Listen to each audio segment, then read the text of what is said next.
I talked about video game addiction with Dr. Alisha Moreland-Capuia. She's an addiction specialist and a professor at Harvard Medical School.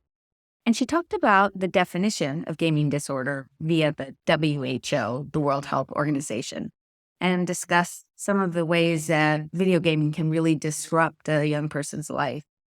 So let's take video games, for example, in the case of teens, which is a big deal. And again, there are multiple reasons why. It's for connection and all sorts of things that they play. So if kids are playing video games incessantly, and I would say that it becomes problematic. Let me just say this real quick because I want to make sure that it is on record. The World Health Organization has actually acknowledged internet gaming disorder.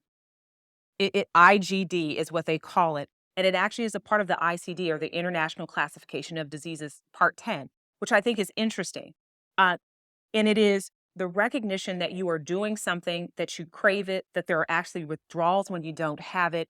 And it actually is impairing all areas of your life: personal, professional, physical, mental. I mean, that's pretty profound. That is the working sort of definition. And by the way, that's also the working definition of DSM-5 for addiction, that it has to disrupt every area of your life. There's craving, there is withdrawal, and there's a lack of control. So in this particular instance, it is, what is it that video gaming does for you? First question, and it's open-ended. Can you tell me what it does for you?